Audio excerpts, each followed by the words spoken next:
दरम्यान मुख्यमंत्र्यांसोबतच्या बैठकीत एसटी आंदोलनावर तोडगा निघावा, त्यांच्या मागण्यांची पूर्तता सरकारने करावी अशी अपेक्षा शरद पवार यांनी व्यक्त केली आहे।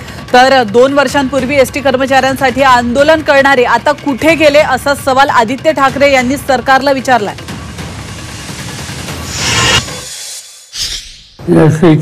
आज सकाळी माझ्या वाचनात आले की मुख्यमंत्र्यांनी आज बैठक बोलवली आहे। त्या बैठकीतनं हेच काही मार्ग निघाला तर आनंद आहे। एसटी कामगारांची जी मागणी आहे त्याच्याबद्दल राज्य सरकारने सहानुभूतीपूर्वक निर्णय घ्यावा, त्याच्यात मदत त्यांना करावी आणि शक्यतो लवकरात लवकर हा प्रश्न सोडवावा। आणि त्याचं कारण की आणखी 1 दिवसांनी 2 दिवसांनी एसटीने कोकणामध्ये जाणारा मुंबईकर असेल किंवा कोल्हापूरकर असेल हा एक मोठा वर्ग असतो।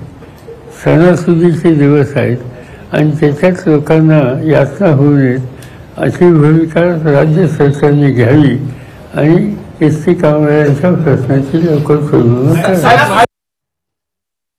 जे घटनाबाह्य मुख्यमंत्री त्यांनी बसून तोडगा काढावा, कारण लोकांना त्रास होऊ नये ही प्रमुख भूमिका देखील। दुसऱ्या बाजूला एसटी जी संप होतोय त्या ज्या मागण्या आहेत त्या देखील मला वाटतं काही वर्षांपूर्वीच्या आहेत, त्याच्यात कुठेतरी मध्यमार्ग काढावा। आणि त्यावेळी जे ह्यांच्यासाठी रस्त्यावर आले होते भाजपचे काही नेते ते आज कुठे आहेत, त्यांच्या वतीने बोलत आहेत का?